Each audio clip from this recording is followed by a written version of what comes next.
right, so welcome back. We're still on right here on the show. We're super excited because we're moving into the conversation, and when we have prophets right here, we are going to delve deeper into matters, or let me say, things that has to do with relationships. So let's move straight into our feature.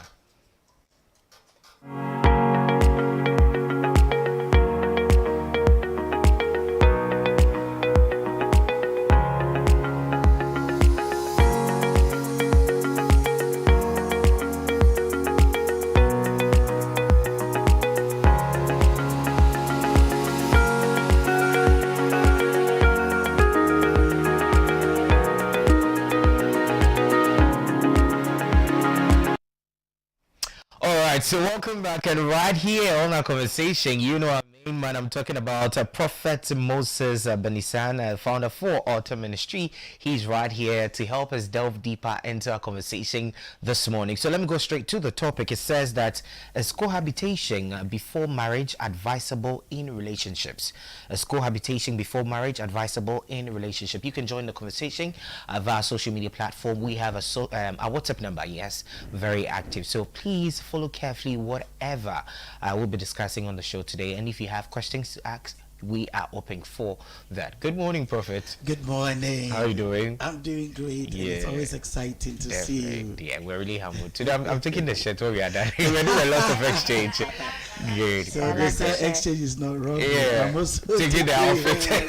But then what am I getting? No, it's not fair. We don't. No. Then it's either we are not doing any exchange, or we'll do and I'll get mine. Why critical? Last week you got all that you wanted. Yeah. Yes. No. All the conversation was in favor of it was for you. And today Yes. too will be because you boys more person like come to my house too much. Now let's just break the ice. Right. Prophet, when we talk about cohabitation, what does it really mean and what does it stand for?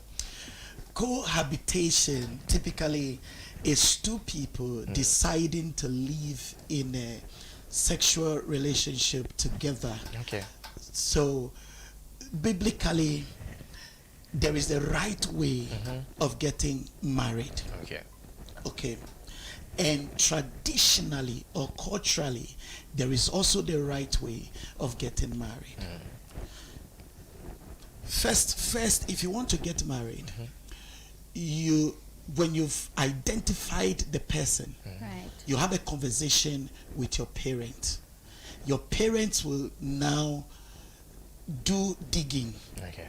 They would now study the background, not of the lady, but of the family the lady is coming from, to see what kind of people they are.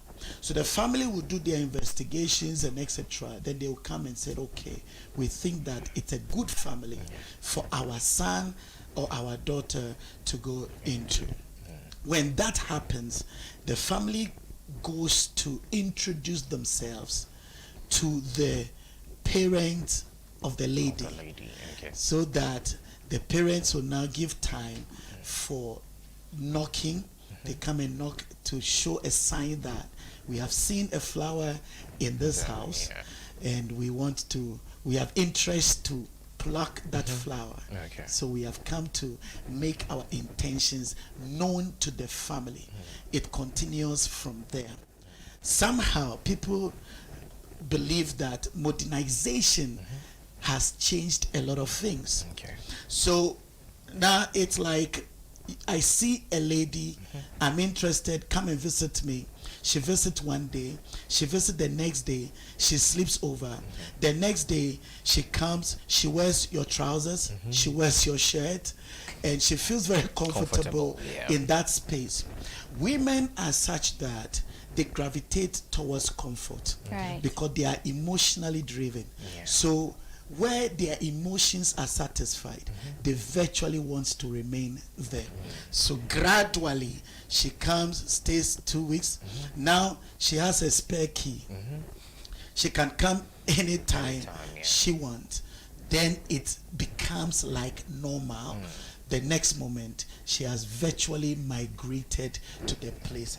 That becomes a cohabiting situation. Interesting. Wow. I like the explanation that's been given to this whole thing with the Yes. spare key and everything. Now she start moving in there. But, Gradually. Yeah, gradually. But Prophet, when you were talking, you made mention that there are processes, or let me say, there are things that we need to do culturally. Yes. From going to see the parent of the lady, Yes. then you start asking for her hand in marriage, or you do the knocking. Yes. That comes in. I'm very significant about the things that we should take into consideration. At this point, there's no ring given to the lady. There is no ring given to the lady. But I see some people wearing a promise ring. Yes, promise ring is not, it's not mandatory. Okay, because whatever the situation is, the real thing is not a ring. The ring is a symbol of what exists between us. There are people who have the ring, but they don't have the love of the person. Unfortunately, a lot of people are looking for the ring and not the relationship. Right. Because they feel like the ring gives you a certain leverage in society. I can tell you that when a young lady didn't have a ring, how she throws her hand is different from when there is a ring on her finger. Hi. How she even hold her bag, her handbag. Without ring, they hold it like this. But as soon as the ring, they hold it like this. The bag is here. They want everyone to see. Even when they are leading praises in church, the lead vocals. leading vocals, you see, the hand is almost everywhere. The gestures, because we derive certain amount of pride that I am somebody's husband. But the ring is a symbol. It's a symbol of the love that exists between us. This ring, my wife placed it on my finger, made pronouncement of the vows, and said, with this ring I do word. It's a symbol of the love that exists between the two of us. The real love is not the ring. This can get missing Anytime. and it's gone. But it doesn't mean the love between me and my wife has ended. The ring is missing, but the love is there. We can buy another ring. The pastor can put it on our finger. You don't even need a pastor anymore, because it wasn't the pastor that placed it on our finger. It was your spouse that placed it on finger. So we can buy a new ring and she can place it on my finger. And the love continues, the relationship continues. The reason why I ask this, because sometimes we have some let me say couples, or let me say people moving into relation, cohabiting, and you see some fingers on their ring just to demonstrate that, okay, I'm locked up, I don't need anybody coming close to me or my space. The men are no longer afraid of the ring. In fact, now people believe that dating people with ring make it safer for them. Yes. So they are no longer afraid of the ring. They also know that there are people who self-ring. They buy the ring by themselves, wear it by themselves, just for society to think that they are dating or going out with somebody. Interesting. Yes. Right. Prof, let me find out from you, talking about cohabitation, let's talk about the influence it has on marriage. It has on the couple's decision to get married or not. Do you think it plays a very big factor? If yes, what are some of the scenarios you can give to us? Cohabiting is a disgrace to your parents. Wow. Yes. I like that. Because you see, the Bible says that you will leave and cleave. Then the two becomes one. That leaving is very pivotal. That is when the man has done all that is expected of him, and your parent or your family hand you over to the man. Now you have become his wife, and he has become your husband.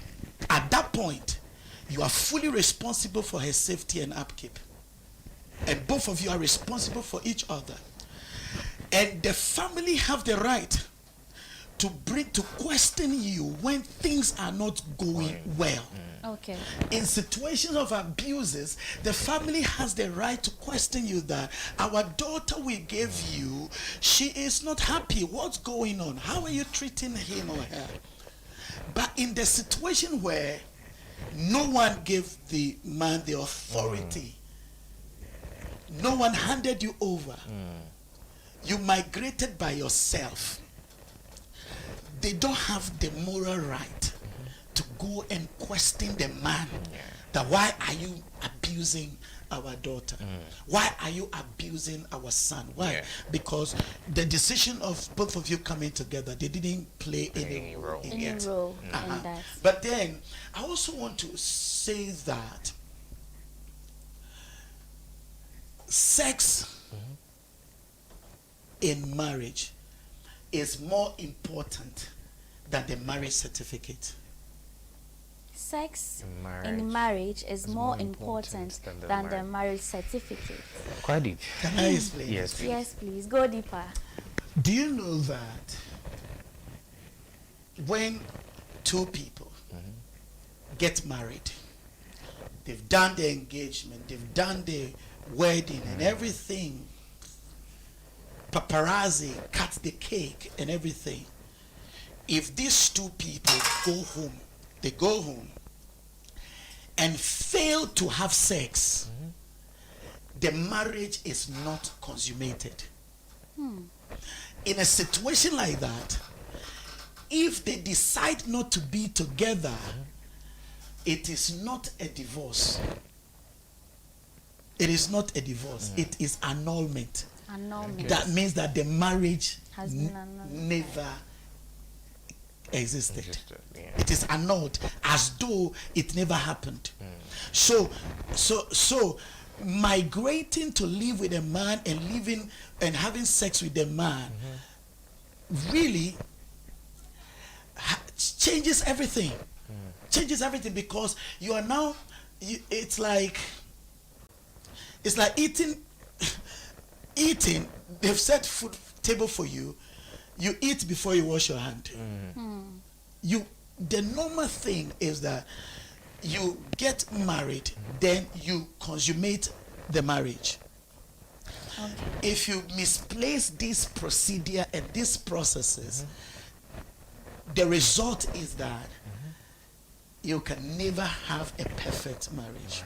Interesting. Yes. Prof, There's a lot to consume, very, because very. I feel on my side, Right. fine, I understand that biblically we're supposed to go according to whatever God has said for us to do in Concerning life. marriage. But you know, I'm thinking that probably when she gets to live with me for just maybe a day or two, you know, we get to know ourselves very well, our sexual weaknesses, our sexual strength here and there. But if I don't get to know how I'm going to play a role in her life, maybe sexually, and now we move into the marriage and I'm not doing my duty as a man, eventually she gets tired, and that's where divorce comes in. Right.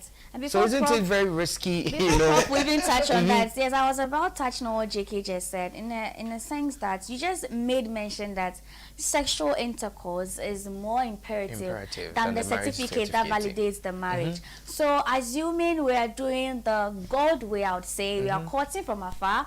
There's no physical interaction. We don't do anything. We do Bible studies online. We go to gospel concerts. We pray. We do the kiss in the air. We don't do kiss on the cheeks. And then we get married. And on the wedding day, my husband has zero expertise in when it comes to bed relations. I'm on the other side. I don't know. Perhaps I'm told that when it even comes to sex, there are some period that a lady can go to, a man may want to extend. It's the whole when it comes to sexual intercourse, and then realize that both parties are not able to do anything, or she may not be satisfied because she's coming from a place where perhaps she's had sexual past, and so maybe she feels like you are not enough for her at that time. It brings a lot of questioning. Versus if we should cohabit, have sexual relations, then I get to know my husband's strengths and areas where we could improve on. That could even make the marriage even nice. So don't you think there are some benefits when it comes to cohabitation?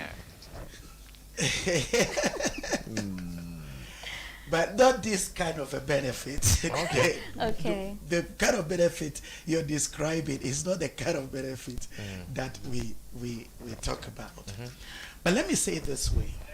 You said that maybe you are an expert or you have the expertise, but he doesn't have the expertise. Yes. How did you gain that expert knowledge?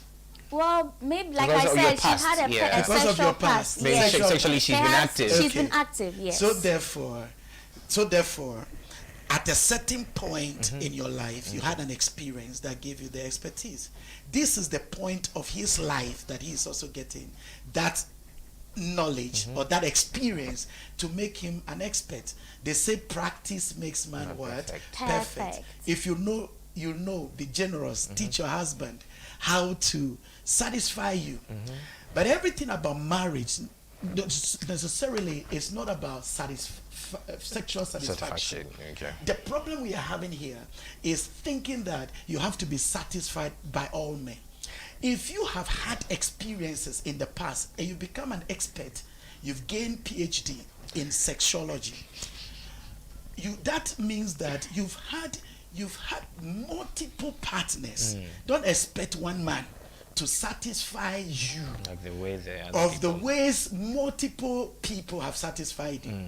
So you have to now assess your husband. What are his potentials and what are his capacity? And beyond that, it becomes your cross to carry. Yes. You don't necessarily have to insist that because my husband is not satisfying me sexually, therefore I am divorcing, I'm leaving him. Or because of that, I need to also engage in extramarital affairs. Because that's what happens. People at all costs, they seek to gain that sexual satisfaction and they want to arrive at orgasm at all costs. What I want to say is this: sex really is not about that moment of penetration. There are a lot of things that go on before that moment that can be very satisfying. Foreplay. What a lot of men too don't know is that they are in a hurry. You see, men are different from women. Okay. Men are like gas. They are on fire. Women are like oven. They take time to heat and to warm up. So as a man, you can't satisfy your wife if you are in a hurry. Within 2 seconds, 2 minutes, you're done. You need to make time, create the atmosphere. You need to excite her. You need to prepare her mind towards it. And you need to make time for foreplay, etc. She will gain the satisfaction that she needs. If you've done all that you can and she didn't get the satisfaction she needs, Onya, pray. Pray. So, Reverend, there's no need to practice sex before marriage. Technically, no. Technically. Because you see, women are built in such that the first person that penetrates her, that person becomes unforgettable. So that experience is meant to be the bone of your bone and the flesh of your flesh. That's how God actually wanted it to be. Prof, I don't want to cut you, but you said that sex experience is supposed to be your bone of your bone and flesh of your flesh. Some people's sex experience of sex or sex exposure to sex was through rape. Through rape, defilement. How and, about a situation like that? A situation like rape becomes a counseling situation where the person has to be counseled. Because if you're not careful, someone who has been raped may grow up having very emotional sentiments towards sex. It becomes like a situation of an abuse. The person is afraid to even open up to the husband. Why? Because of that experience, it becomes a stronghold, a mental stronghold. So it takes counseling to let that person understand that as much as it has happened, she has to forgive herself and get to know that that is not how God created it. And then the person should be guided as to how to grow to become a worthy partner, to enjoy sex in relationship. When sex is when sex happens in relationship or in marriage, let me use that word, in marriage, it's a beautiful thing. The Bible said the marital bed is not defiled. I was talking to a young man who was having difficulties in keeping himself from sleeping with the fiancée. And he says that the mental torture for him is very traumatic. So I tell him that once you know that you having sex before marriage comes with mental trauma, it is good for you to advise yourself, to counsel yourself. So what do? I said, okay, then meet at public places. Okay. Meet at public places. Don't just lock yourselves indoor 2 days, 3 days. The Bible says, can a young man take fire in his bosom and it will not burn him? Listen, there's a reason why you want to marry that young lady. You want to marry her because she's attractive to you. Me as a pastor, when I wanted to marry my wife, she excites me. Yes, she excites me. The reason why I chose her is because I love her. I'm sexually attracted to her. She's attracted to me. So when you get into a certain space and you are alone and you don't have the self-discipline, what will happen is that you can be speaking in tongues, but you are falling. You can be speaking in tongues, but you're falling. Yes. I like that. Prof, something that I am a great and a huge advocate for is personal growth.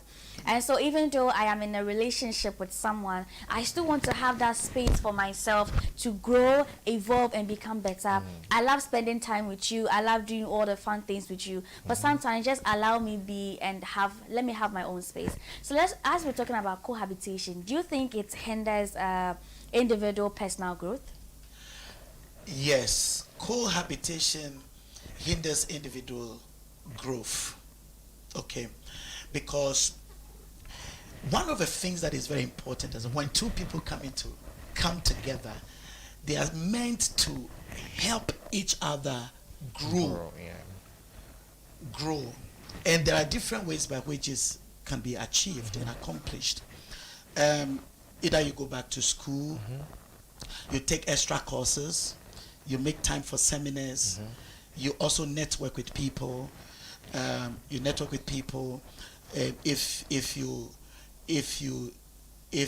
all this is in place, you can take extra skills. Extra skills like learning how to cook. You can also decide that, okay, I want to learn how to plait hair. I want to know how to do manicure and pedicure. You can learn all these things. I want to learn how to do massage. Okay, that I tell my wife every month, let's learn something new. So we are always trying to learn something new to grow. But if you find yourself in a cohabiting situation, what happens is that you virtually you have left all the power to make decisions in the hand of the person you are cohabiting with. Why? Because cohabiting situation gives a lot of insecurity. Right. He has not done anything to deserve you in that space. So he now takes advantage of you. And for you to remain in that space, you have to virtually succumb to all that he wants by himself. You can have your way. He always have to have his way, because you want to be in that space. You are afraid he will sack you. You are afraid you will lose that space. So you don't have right, and you don't even have a lot of say in a situation like that. He can tell you that my family are coming to visit me, so please stay outside for a while. I can tell you a story. She moved in. The parents said, our daughter is not moving into a cohabiting situation. Right. But she insisted that I love him. She moved in. They lived together. She was pregnant. He says, okay, because you're pregnant, I'm going to rent a place for you. When I rent a place for you, moved out, your things will be here. Then we will do the necessary things we're supposed to do. You move back in. She agreed. So she moved out. A week later, he comes, brings one of her things. The next moment, he started bringing gradually all the things she left here. Before she could realize, all her stuff are back to her. Then she goes to the place, he changed the lock, only to realize that another woman had moved in.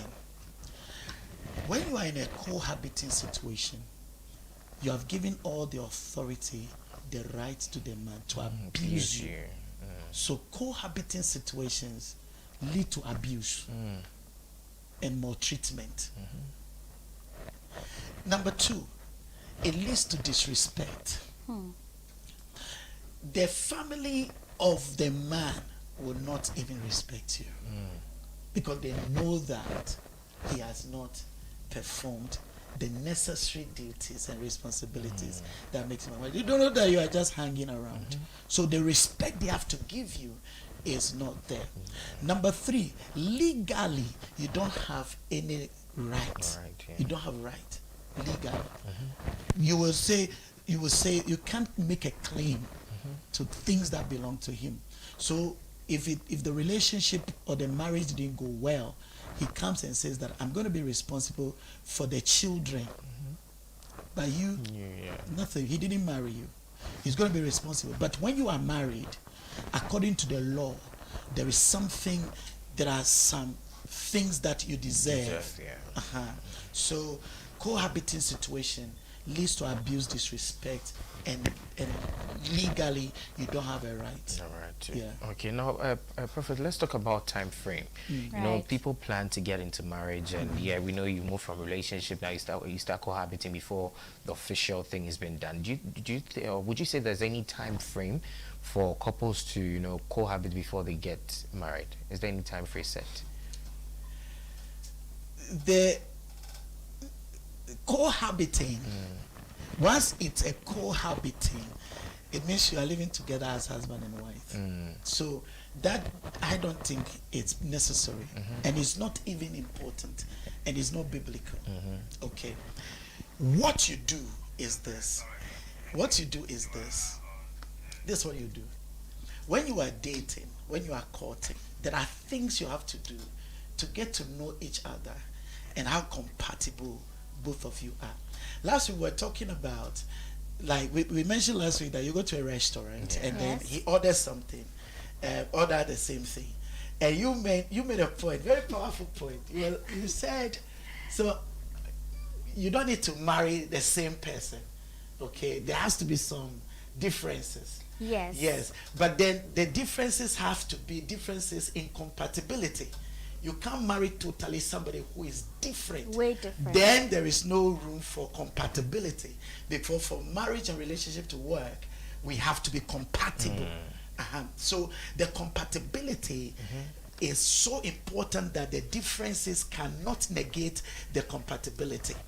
Okay. So what I would say is that there are ways by which you know how compatible you are. When we are dating, myself and my wife, what we do is that we go to hang out on Sundays. Sundays after church, I rest a little. In the evening, we go out for dinner. Then we have conversations, we talk, we chat, and then when we're done, we part company. She goes home, I also go home. That gets us to have conversations. Okay. Then sometimes we go to the gym together. We go to exercise. All this, you are observing the person, how the person treats animals, how the person treats children, how the person treats his father, how the person treats his mother, how the person treats her friends, how the person treats colleagues, how the person treats even security guards. You observe all these things, and if you are really serious that you want to know and study this person, after spending time together, there is a certain level of knowledge you would have gained about the person. You don't need to go and live together. The reason is that once you live together, there are things you would have shown him that he shouldn't know before you get married. Example, every one of us have strengths and weaknesses. Yes. Why? Because all of us have personality traits. Yes. In every personality trait, there is your strength and your weaknesses. So no matter how perfect you are, you have strength and you have weaknesses. Okay. Now, some of these weaknesses, you get irritated very quickly. You get angry very quickly. You move into one space and you bring all this out. The man or the young man or the person you are dating with begins to judge you on the basis of your weaknesses, not on the basis of your strength. Then the relationship ends. You are heartbroken. You are angry. And it's all because you've done all the sacrifices, but he's judging you based on your weaknesses, not your strength. Okay.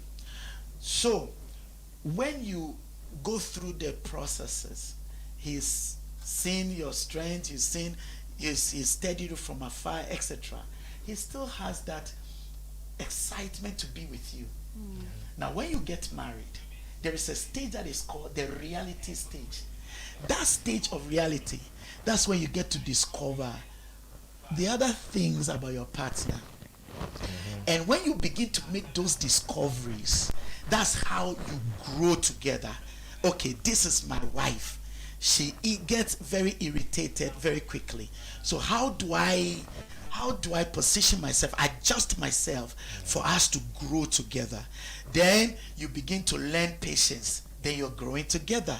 You begin to know how to handle the person. When the person gets into that irritating emotions, you now know how to handle the person. You grow together. It gets to a point when you tell everybody, I know my wife, I know my husband.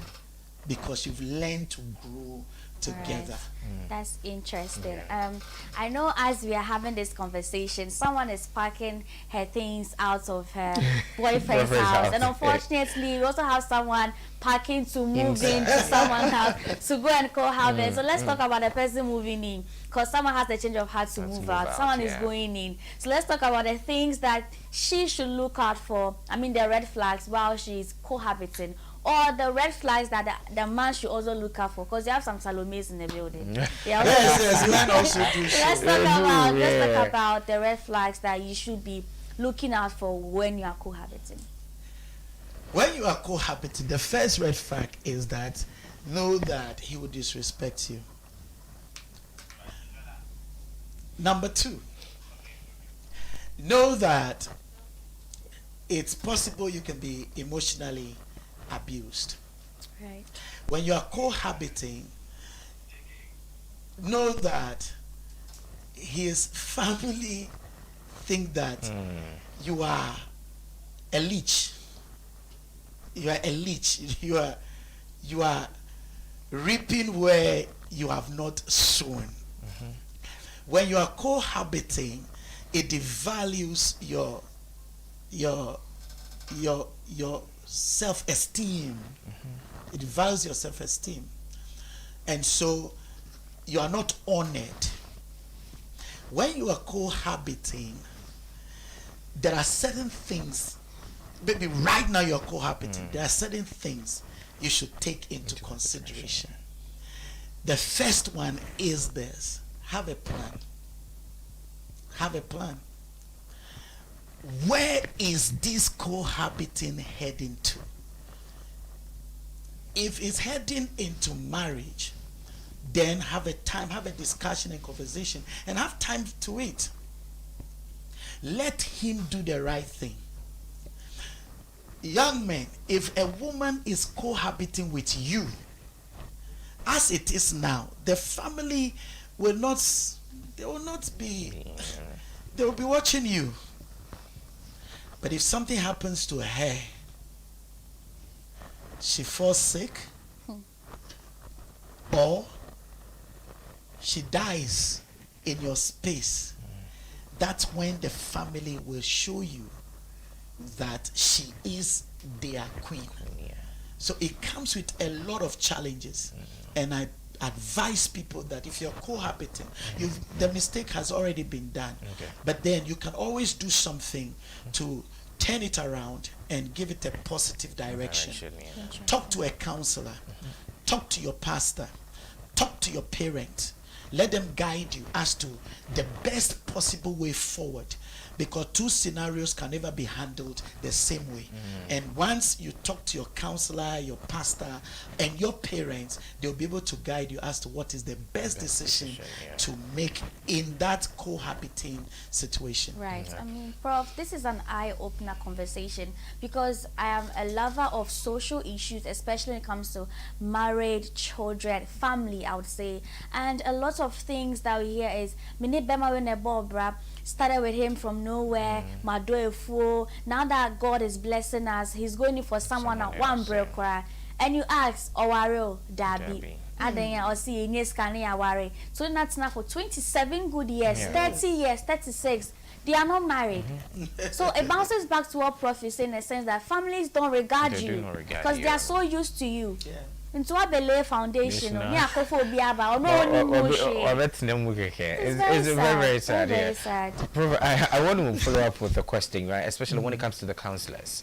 So maybe let me put Prof on a very hot seat now. Would you bless a marriage, or would you maybe during the counseling period you get to know that these couples are cohabiting, and now they decide to get married? First off, would you accept to bless that marriage, since you're saying that it's something that shouldn't be done at all? Yes. Would you accept to bless the marriage, or because they've taken the decision to take the next step into marriage, you're going to take that into consideration? Yes, why not? Once, you see, like I said earlier, perfection is only found in God. People make mistakes. When we were in school, you make a mistake, the teacher shows you the answer that tells you to correct your mistakes. But he shows you the answer. What it means is that when people make mistakes and they are willing to do the correction, you help them with the answer. So in a situation like that, I will advise them as to what they should do. If her parents are there, let her go back to her parents. Okay. But when they are not willing to make that changes, and they want to remain in the cohabiting situation, and you marry them, that no, I won't bless it.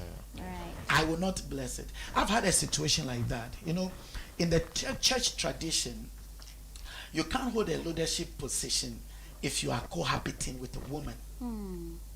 So one of our elders, his wife, they are not married. They were cohabiting. They've had 3 children, and he's the elder of the church. It's an interdenominational church, so it's not the pastor that makes the decision. It's the elders that make the decision. So he is the president of the elders. So we had a man of God from one of the Orthodox churches who came, and then he insisted that until he does the right thing, he cannot hold the position as the elder of the church, because he doesn't serve a good example for people to follow. So it became an argument, but at the end of the day, the pastor resigned because of this issue. That if you're not going to do the right thing and you are the head of the elders, I only came because the church is interdenominational, so you have the Orthodox churches post pastors for 3 years. So he said, I only came here because I was posted here. But once you are not willing to correct your mistakes, then I'm not going to pastor this church. Interesting. And he left. Wow. Prof, let me sway away a bit, but still on this whole marriage and cohabiting thing. I was listening keenly to the story of you and your wife, your beautiful love journey, and you said a lot of things. She excites you. You're attracted to her and all of that. When it comes to marriage, there's this perception that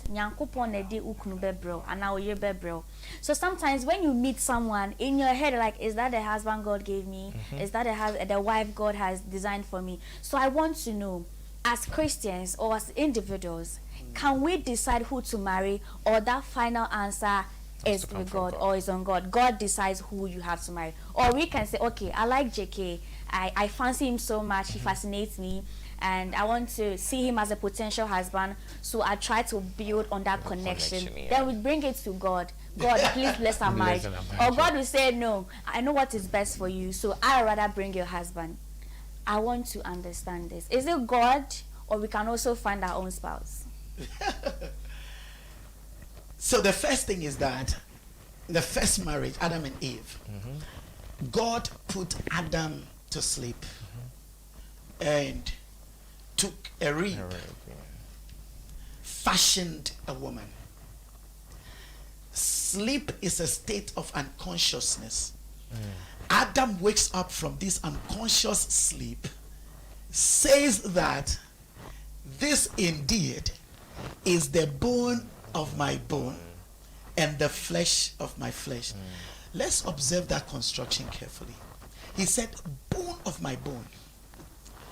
When I look at you, I don't see bone. When I look at her, I don't see bone. I see hair. I see flesh. I see eyebrow. I see lips.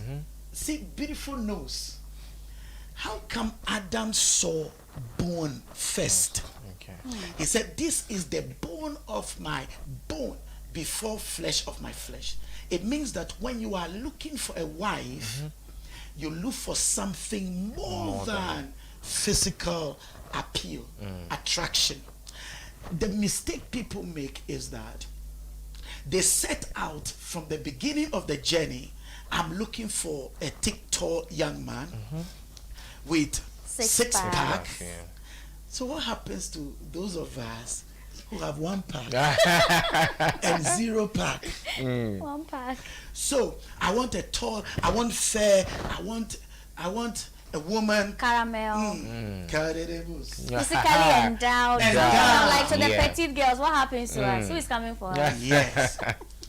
So when it happens like that, it is difficult to even take into consideration the will of God. He said, this is the bone of my bone, meaning that God's will is internal. So you have to look for that thing that is inside, not outside. But getting to know that thing that is inside, that's where you need God. God will not choose your wife for you. God will not choose your husband for you. But then you have to cooperate with God to make the right decision. Right. The reason why I'm saying that is that many people come and say, oh, this is God chosen. The Lord said. When they get married, after 1 year, 2 years, then the marriage is dissolved. You ask yourself, so which God were they talking about? Which God were they talking about? So God and you cooperate with God. God prepares you and prepares someone, brings the two of you together. You accept God's will and allow it to work. I am very emphatic on this because I have seen situations where people have met the bone of their bone and the flesh of their flesh, but they said she is not tall. He is not tall. A friend of mine said, Pamela, he was to make a decision between Pamela and Akushika. He said, I love Pamela's face, but I don't like her leg.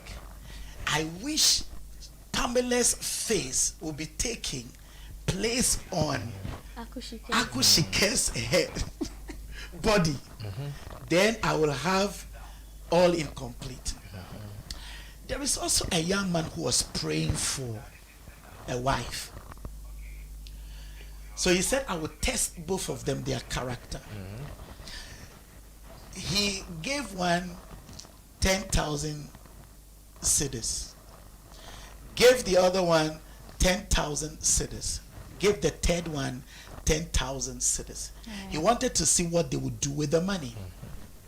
The first one came back and said, the 10,000 you gave me, here is it. I kept it.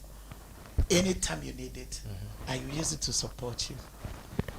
The other one came with the 10,000 and said, the 10,000 you gave me, I invested it and I've gained 10,000 more. So the profit and the capital is available. We can build on it. He said, okay. The third one came and said, the 10,000 you gave me, I felt like my front is too tiny, so I pumped some things into it. My back is flat, so I pumped some things into it. And my lips, I injected some silicones into my lips to look good. And then I just lifted my nose a little. I did some little nose job. And so how do I look? He look at it and say, hey, you look fine. Now for him to make a decision between these three people, if it was you, which of these three will you choose? Put him on the spot for me. It's a lot. I'm not going to give an answer. You don't give an I answer. think God willing next week he will bring You an know answer. Yeah, the second woman there, definitely the second woman. The second woman, the one that invested the money, had extra. This guy went for the one that Uplifted, injected, nah, who never. uplifted things. Oh, Gen Z generation. Yes. So men know what they want, but definitely. they don't know what is good for them. Men know what they want, but then they don't know what is good for them. Hallelujah. I like this. Yeah, you're trying to take sides. No, I like this. I like this. Yes. Interesting.